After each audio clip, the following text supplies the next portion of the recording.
Ramchandran ji is calling. But Ravi, Yes, sir. sir, is there any problem which we can help you out on? No. See what happened. My laptop. I don't know. I also was the host. The host has gone. I don't know. I have to now tomorrow. The password is in the school. So Vinay was the host. He had to start the meeting. Oh, no. Yeah. Is there any possibility? He was in a long call, so I could not, I mean, he was not answering my call. Oh, yeah. I found it was coming engaged. Yeah. So now he's the host. No, is there what I'm saying is there in such situations, is there any possibility of Binaji being made? Yeah, we'll make Madam host now. Next Yeah. from next program. Yes, I'll make him yes. host, sir. I'll make Yeah. Madam host. Yeah, that will No, be. you also be host, please, Ravi. Madam? Yeah. Ravi, you also please be host. Yeah, Not I'll, host, you are host. Yeah. I'll do, madam. I'll do. Yeah. Okay, fine. They'll Okay, be- people yeah. are joining now. All are joining. Yeah, they're joining. Okay. No, because they might have joined, tried at 10 o'clock and found nothing. Yeah. Correct. And Correct. no, unfortunately, today I have another assignment at 11 o'clock sharp. Okay. So Sorry, sir. I was worried about that. Okay. Anyway, okay, no problem. We'll have it for half an hour only, no problem. Yeah, yes. Okay, thank you. Shall Thank you. Let's start. will you start with the school prayer, Ravi? Okay. 1 minute, sir.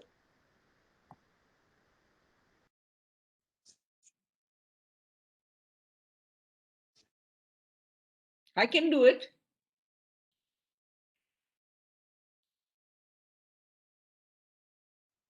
We'll not delay further. Swiji, may I suggest you do the whole thing as usual? Okay. Oh, hidden life, vibrant in every atom. Oh, hidden light, shining in every creature. Oh, hidden love, embracing all in oneness. May each who feels himself as one with thee know he is also one with every other. Om Bhur Bhuvasvaha. Om Tat Saviturvarenyam. Bhargo Devasya Dhimahi. Dhiyo Yo Nah Prachodayat. Om Bhur Bhuvasvaha. Om Tat Saviturvarenyam. Bhargo Devasya Dhimahi. Dhiyo Yo Nah Prachodayat. Om Bhur Bhuvasvaha. Om Tat Saviturvarenyam. Bhargo Devasya Dhimahi. Dhiyo Yo Nah Prachodayat. Asato Ma Sadgamaya. Tamaso Ma Jyotirgamaya. Mrityorma Amritangamaya. Om Shanti Shanti. Good morning, everybody. Sorry for the delay because there was some technical issue. I'll start with sharing the screen. We are on 46.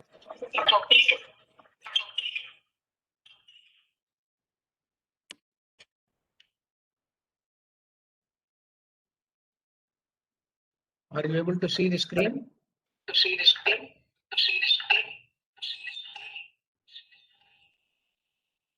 Hello? Yeah, we can see it, Krishna Paniji. We can see. We are on the 46th one. 46. That's correct. Yes. Please ask the others to mute themselves. I think is it because there are too many hosts? No, there aren't that many. That's okay. There seems to be some echo. Dayanandji, please. Yeah. Please, I'll do that. Yeah. Please mute them. Okay. Yeah. Today we'll be ending sharply at 11 o'clock because I have another assignment. We will start with the 46th verse. Tattvasvarupanubhavat utpannam jnana manjasa aham mameti cha jnanam badhate digbhamaadivat. The knowledge produced by the realization of the true nature of reality destroys immediately the ignorance characterized by the notions of I and mine as the sun, the mistake regarding one's directions. See here, I think there is some confusion, there's some translation issue. So anyway, see the idea that is being mentioned here is that Tattva Swarupanubhava. That means Tattva means the essence or the true nature. Swarupa refers to the reality of it. Anubhava is direct realization.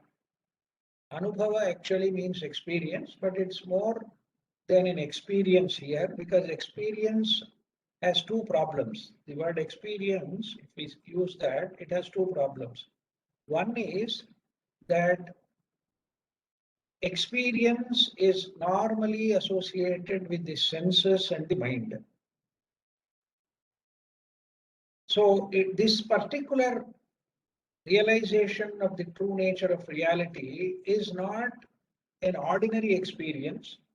It is actually a kind of a realization or being in a state of higher consciousness other than the normal mental consciousness in which we function. The second one is more related to the first one.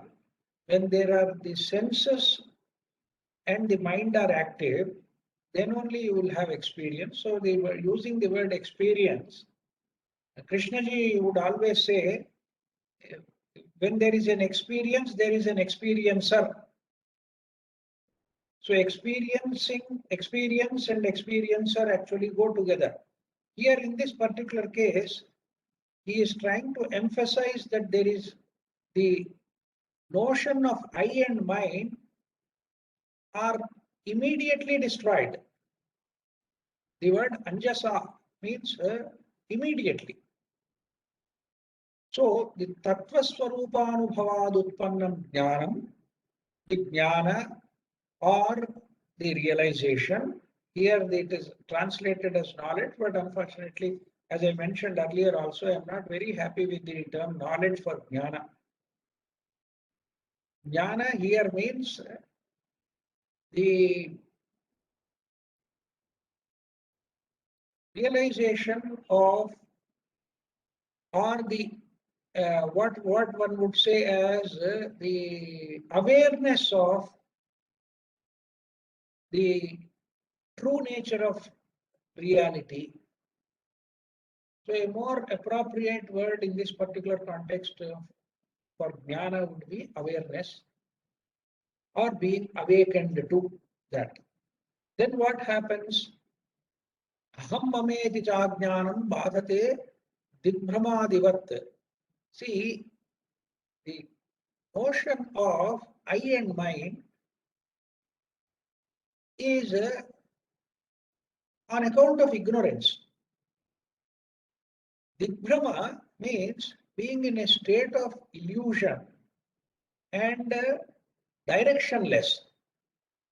You are not conscious or you are not able to even mentally understand in which direction you are, which way you are moving, or how things are happening.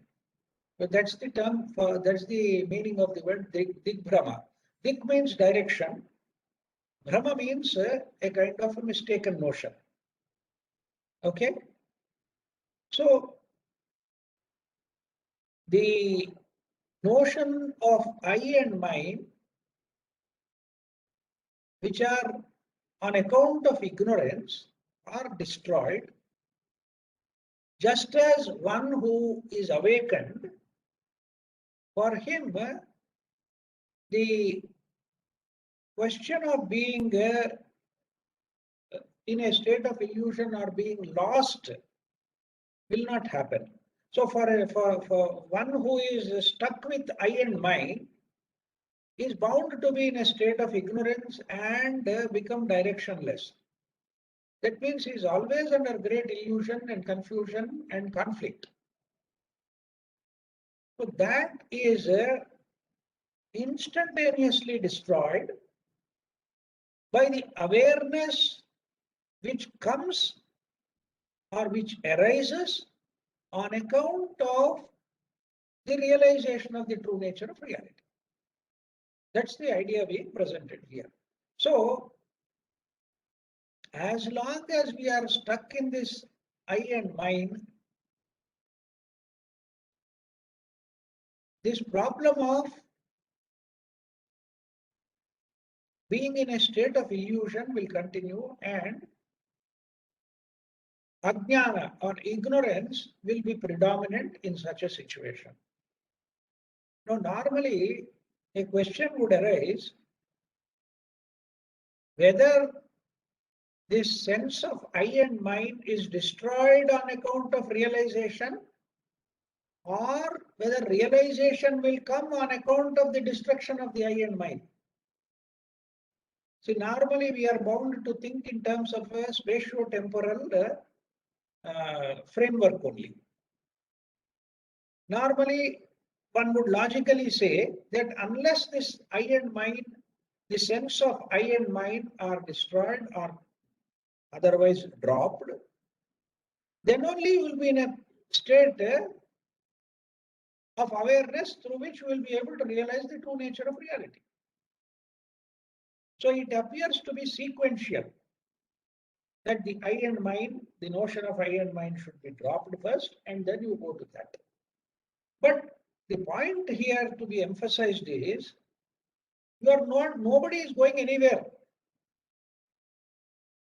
We are not moving in any particular direction, and we are not in the spatio-temporal framework at all. It is only for explanation that the sense of I and mine can never be dropped unless one realizes the true nature of reality. That's the point. The point is, as long as you are stuck here, the question of the awareness or awakening to the realization of the true nature of reality cannot happen at all.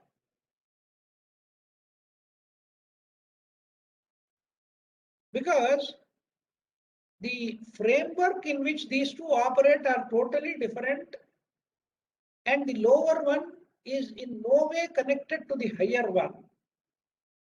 There is no channel to reach the higher consciousness level through some kind of an artificial connection with the lower. It is actually a case of dropping the lower completely.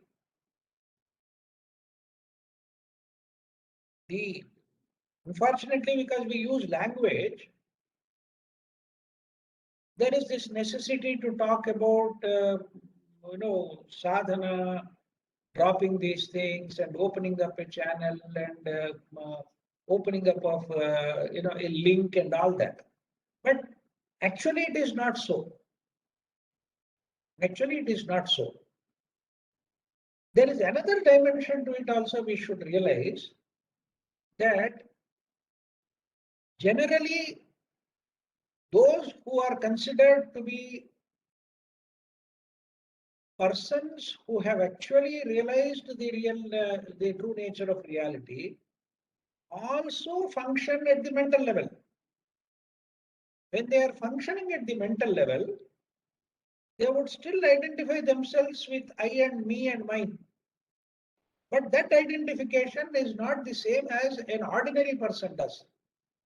Like, I can call this pen as mine. I can call this pen as mine. Can you do the same thing with the body?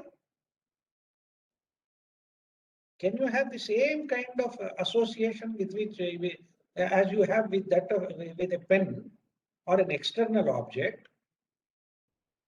For an ignorant person, it is not so easy to detach himself from his body-mind complex. Whereas for a self-realized person, it is very much possible to see the whole body-mind complex as an objective thing and only to be used as and when required, just as we use a pen. That is the factor which we need to keep in mind. A person, see, like somebody like, say, if we are talking about Ramana Maharshi was in ordinary consciousness also. He was also attending to his bodily needs. He was also eating food and he was sleeping and all that, which are natural to anybody who has a body. But his identification with the body-mind complex is totally different from that identification which an ordinary person has. So that's another dimension which we have to understand. For him, the body-mind complex is not an impediment in any way. He doesn't carry that baggage. He uses it for its own purpose. That's all. So, let us not think in terms of sequential terms, number one, because they are two different frameworks in which they operate. The spatio-temporal framework in which the ordinary body-mind complex functions is not the same as the framework, if I can call that as a framework, in which the awakening of the true nature of reality occurs. But when that occurs, one has a totally different perception of the whole creation, including his own body-mind complex. So we have to understand it from an intuitive perception, and a deeper aspect of it has to be grasped. But if you see this, the words that are used, it appears as though it is sequential and the higher is happening first and the lower is destroyed later. And he uses the term immediately also. Immediately has to be understood in the sense that it happens in a timeless dimension. It doesn't happen in the same time dimension as one is caught when one is functioning with the notions of I and mine. This is the essential factor to be noticed in this particular thing. In this particular verse, we have to understand the way these things function. Okay? So that has to be very clearly understood. And unfortunately, what happens is if we go only by the words and the verse that is given, if you literally try to understand that, it will be difficult to grasp the significance of what is being said. A person who is caught in ignorance and who is always having that, the consciousness in the background which keeps on saying I, me, myself, mine, and all that, will always be in a state of conflict and confusion. Because there is this duality. When I say me or mine or I am creating a duality in the process. That means the me and the not me. I and the entire world opposed to me. The dichotomy is created and the duality is created, and whenever there is a duality, wherever there is a duality, there is bound to be confusion and conflict. One cannot get rid of it unless one understands the true nature of this I. The true nature of this I is that it is an artificial construct created for the maintenance and sustenance of the body-mind complex. But over a period of time, it has taken over the whole thing. That is precisely what the Upanishads also say. See, the horse has become the master, has become the rider. Because what is supposed to be under the control of the Atman or the true indwelling divine spirit the role is reversed. The divine spirit is made subordinate to the body-mind complex. It is like the English saying of the tail wagging the dog. The dog is not wagging the tail. The tail is wagging the dog. That means in the whole process, the tail has become important. So that has to be, the true nature of this I has to be understood. Then you will see that this is something which is, constructed artificially and for a different purpose altogether. You are taking an instrument which is meant for one purpose, for operating in a dimension which is totally different, and where this instrument is not only useless, but also a great impediment. That has to come first. Once you see the true nature, once you see actually how the I, the mind, the whole complex of our thoughts, emotions, feelings, actions, all this complex, how it is behaving. And once you discover that actually this doesn't have such a hold or such a reality of its own, it only has the reality which I am imparting to it. If I withdraw my permission, if I withdraw from it and do not accept to be a part of it, then automatically it will drop. It will automatically drop. So that nature has to be seen very clearly and come out of that confusion and contradiction, whereby in a timeless dimension, without actually effort or taking any time, that awakening will happen. That awakening which gives you a complete, I would not like to use the term perception or vision or anything. It will take you into a dimension where you are awakened to that essential reality of the ultimate truth. That is the process involved here.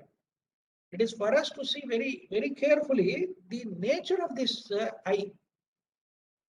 The nature of this I is the biggest problem because we don't realize that the type of games this I can play, the mind can play on itself, and the self-deception which goes with it, there will always be this problem. Okay? So, sir, that thing like the sun, something is there, no? he is using the term sun, Yes. which doesn't seem to be, fitting very well here. Okay. Okay, sir. Thank you. I think there could be some idea of saying that in darkness one loses one's bearings or mistakes the stump of a tree for a man, which was the earlier one. So all this is destroyed the moment the sun rises in the sky, because that's what the earlier verse has mentioned. Okay. So only in darkness you have this confusion. This darkness refers to the darkness of ignorance and that of confusion. Okay. Okay, sir. Thank you. Okay. Sarji, namaskar. Yes. Normally we are operating in the normal dimension and a timeless dimension also when you are, say, meditation or I'm talking about a seeker. The transition, you are saying that the time domain, things like I and mine. Suppose I take your word, you are my teacher, I take my word and assume myself as, I am the real consciousness, is the real controller, I am mistaken, and then more and more I strengthen that thought, the ahangara more and more comes down, isn't it? No, it doesn't happen, sir, that way. Sir, it doesn't happen that way. That? See, why do you want to take anybody's word? A Shastra is also a pramana. And No, when no, you talk Shastra pramana is a guidance, sir. Mm, Now, I'll ask you a very fundamental and basic question, sir. Now, you mm, tell me, mm. is not life experiential? Yes, All life is experiential, isn't it? yes, absolutely. Will your hunger be satisfied if I eat? No, Will you experience the taste of the food which I am eating? no, Will you be able to see the same thing which I am seeing with your eyes closed? So you no. see, fundamentally, all life is experiential. Yes, Shabda Pramana is only a guidance. okay, What is important is the Pratyaksha Pramana. okay. That is own experience.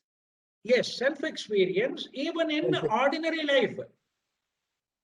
Okay, So Pratyaksha Pramana, in Pramanas, you have several of them, and the first one is Pratyaksha Pramana. right. That's right. If you see with your eyes, own eyes, and experience with your senses, that becomes Pratyaksha Pramana, True. right? Yes. Then, based on the Pratyaksha Pramana, you can go to the next level of Anumana Pramana, where Yes. you can infer. Yeah, inference, like smoke. Your direct experience has told you that Yes. fire, wherever there is fire, there will be smoke. Smoke. Yes. Your direct experience has repeatedly, Mm, created the impression that wherever there is fire, there is smoke. yes. So then, based on that experience, you Yes. use your knowledge here now. Correct. Wherever there is fire, there is bound to be smoke. So, Smoke. by inference, if I see Mm, smoke, I can infer that there is fire somewhere. true. So that is Anumana Pramana. Anumana Pramana is also mental Pramana. Yes. Yes, true. Mm, Sometimes what happens is, what mm, you think has to be a Pramana mm, can turn out to be false knowledge. mm, Prama means right knowledge. Suppose I mistake a stump to be a man, yes. as long as you are thinking it is a man, Mm, for you it may appear to be Pratyaksha Pramana. true.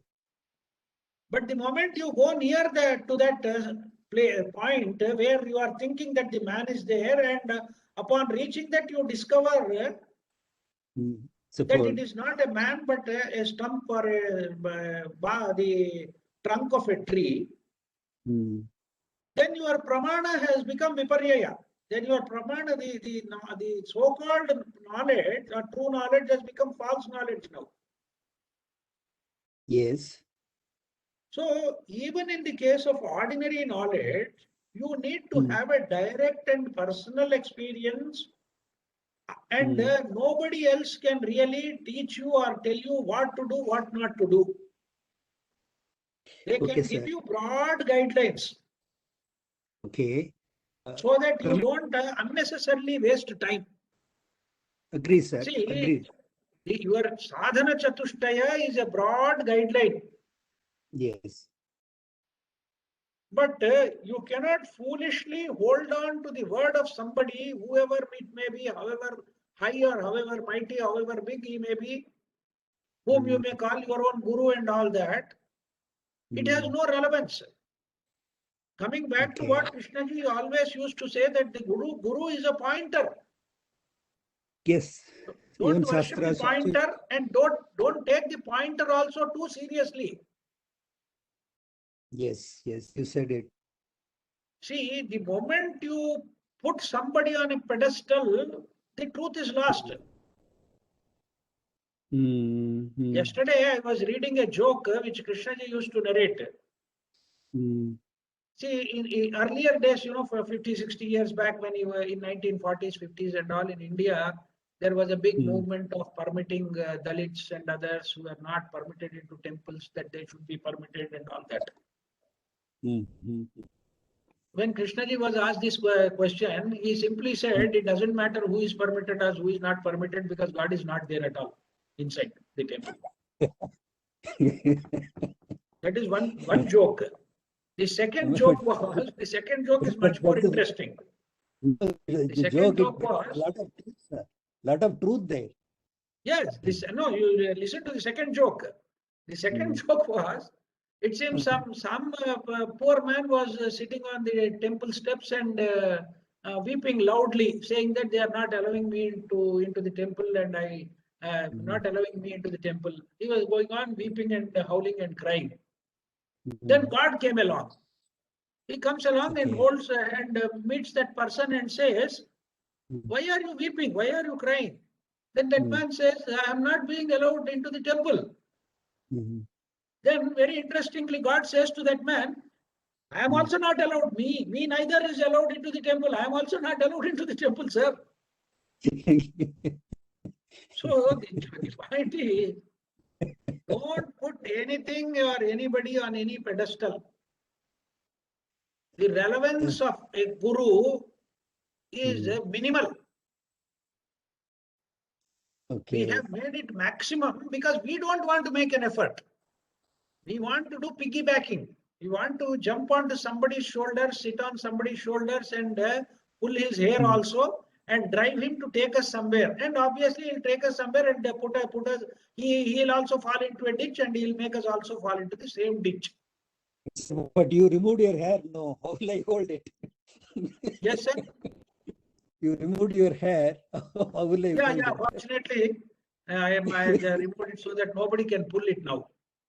The problem is Shabda Pramana. Yes. Adi Shankaracharya himself says in the commentary in the Bhagavad Gita that if the Shabda Pramana is in opposition to your Pratyaksha Pramana, to your own experience, then reject the Shabda Pramana, he says, even if it is Veda. If the Veda says that fire is cold, he said, throw the Vedas out. Yes.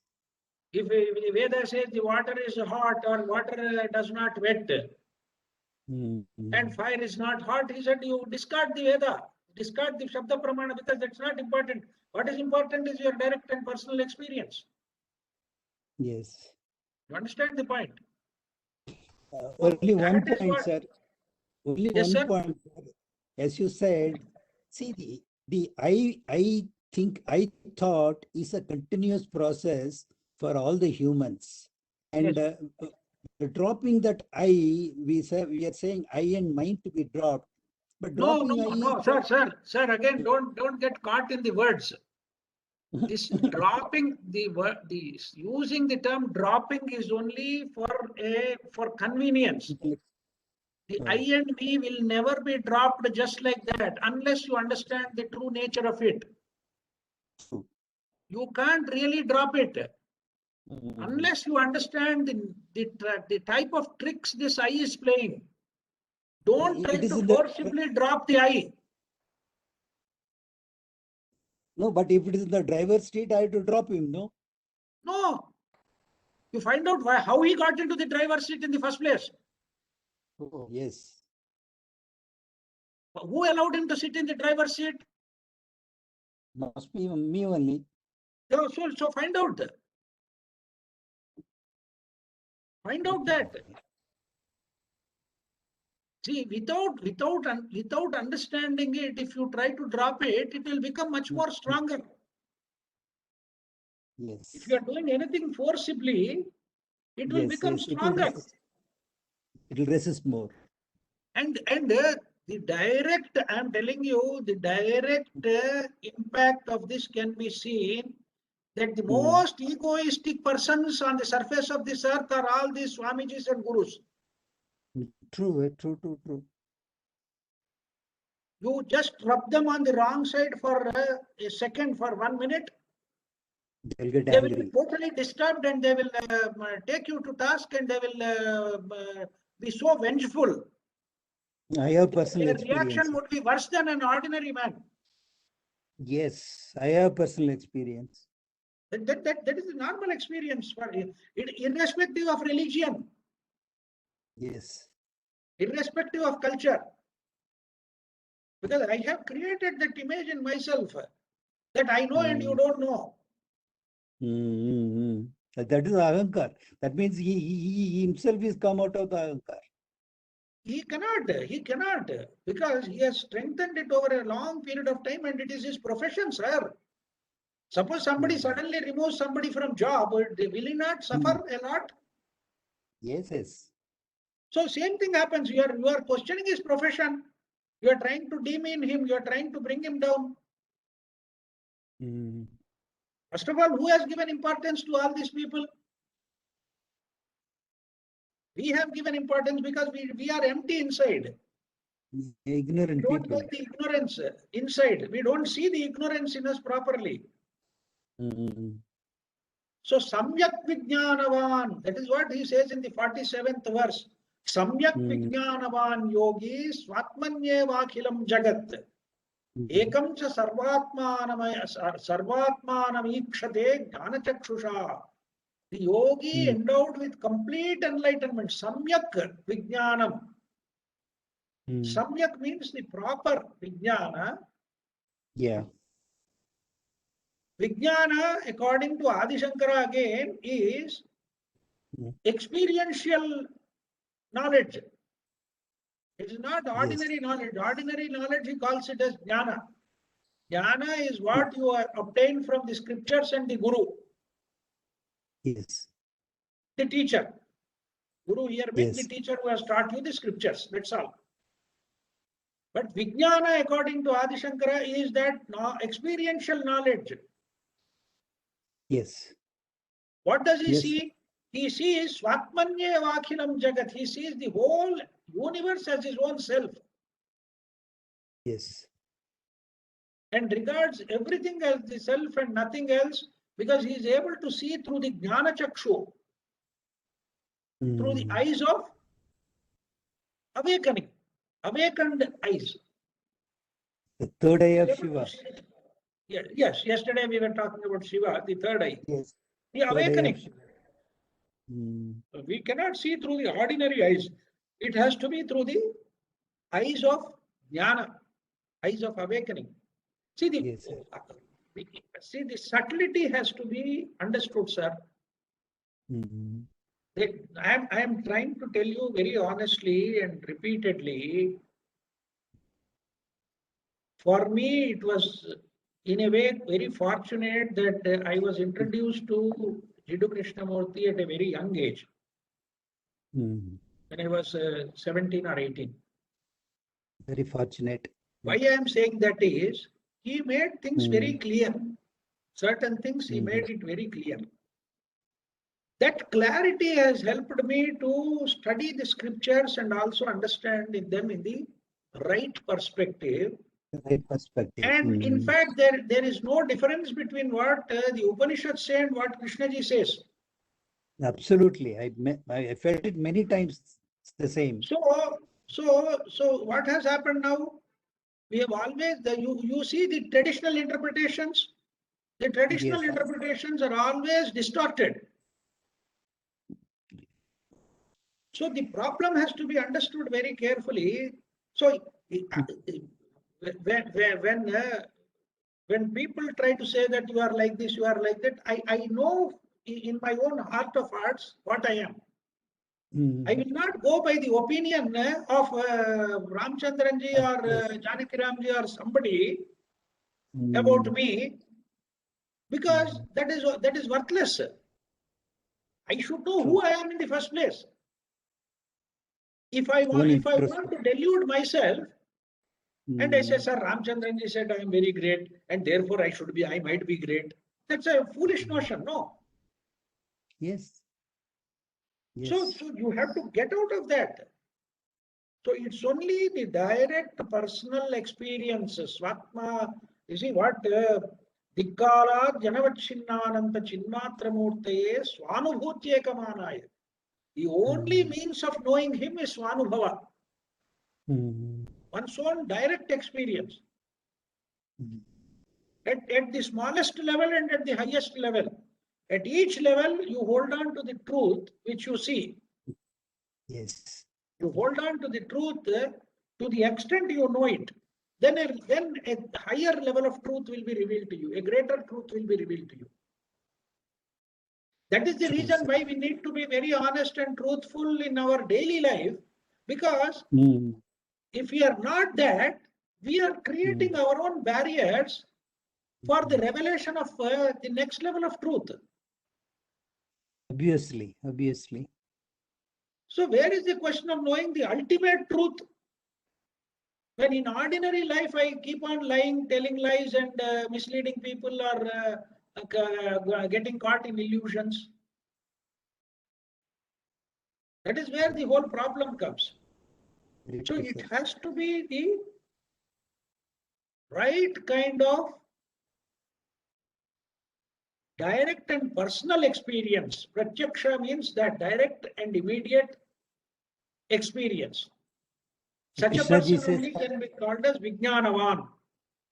Start from here now with you. Yes. So don't get into that notion that somebody told me to think that I am not this body, I am not this body, I am not this body. One will be only deluding oneself.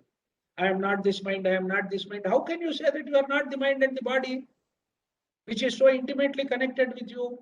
First of all, let's understand the connection with our own body, connection with our own thoughts, with our emotions, with our feelings, with our jealousies, prejudices, all the factors which have created this I is the content of our own consciousness. Consciousness, yes.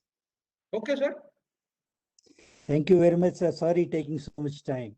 No, doesn't matter. It is important that one gets clarity over this. Thank you, sir. God bless. So, as I said, there's only another 5 minutes to go. If there is any point for discussion, we will discuss, and I need to close it exactly by 11. Any point for discussion, sir? Anybody else? Meena Nirulaji, Janaki Ramji? No point for discussion. Only thing is, modern day, you are all the time made to forget I and mine. Because they ask you what is your Aadhaar number, what is your PAN number, what is your driving license number, and when you join an organization, what is your department number, what is your permanent badge number. So your identity is shifting. No, see, very interestingly, Ramana Maharshi also used to do this, it seems. Some gentleman reached Arunachala and the Ramana Ashram very late in the night, maybe at 10 o'clock or 11 o'clock when everybody else was asleep, and Ramana Maharshi was strolling in the courtyard. Then he didn't know, the gentleman who came to see Ramana Maharshi didn't know who Ramana Maharshi was. We directly went to him and asked, who is Ramana Maharshi? Then Ramana Maharshi said, come, I'll show you. And he took him into the kitchen. There were big vessels in the kitchen for cooking, on which the name Ramana Maharshi Ashram was written. So he pointed out to that big vessel and said, this is Ramana Maharshi. This is Ramana Maharshi. That smaller vessel is also Ramana Maharshi. You please read the name. It is given, no? Ramana Maharshi. So that man was actually terribly scared, it seems. He ran away thinking that he was mad and came the next day during the daytime. When he saw him, he was taken aback. See, that is the identity, as Janaki Ramji has very interestingly put it. We have been created not only our own false identity, the government and other departments and agencies have created another set of false identities. Aadhaar card, PAN card, your passport, this and that, all that is another kind of false identification. That is true. What you said is interesting, Janaki Ramji. So that's where we need to understand and address the whole thing, sir. We start from the known. Why? Observe oneself, how my mind is behaving, how I am behaving, why I am behaving like this? Is there, Mm. if you give some time to the whole process, there's so many interesting things will be revealed about oneself. True. So many Krishna interesting Paniji. things. Yes. Very in, in the same line of thought as what you've been discussing now with Janki Ram. When I was going for my vaccination, they gave you a number. And then after that, they just called you by number. And I actually was thinking that, now we are known by this 340, 341, 342, known by a number. Yes. So I was just thinking, how is it to, how does it feel to lose one's identity? Yes. That's what's going on in my mind while I was getting vaccinated. The first thing that happened to my grandchild in US is, after maybe a week or 2 weeks after his birth, they sent home his social security number. So that's very important document. Yeah. Then after a couple of months, they had to go and take the passport. That becomes another thing. Then they have to go for OCI. So, right from birth, we are creating this identity and identification. This process has to be understood deeply. Yeah. Okay. So thank you so much. Thank you. Sumanji, can you recite? Nice examples. Nice examples. Thank you. Suman Goenkaji, can you recite the Loka Samasta? Yes. And I have to go at 11 o'clock. Yeah. I will just. Yeah, please. Yes. Loka samasta sukhino bhavantu. Loka samasta sukhino bhavantu. Loka samasta sukhino bhavantu.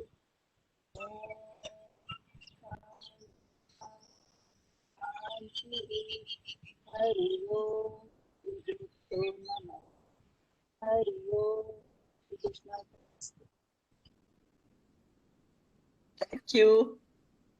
Thank you, everybody. We'll see you again with Krishna Paniji on Friday for Bhagavad Gita. And of course, please look out for all the other school programs that will be held starting from Wednesday onwards. All the details will be posted on the school groups. Thank you very much.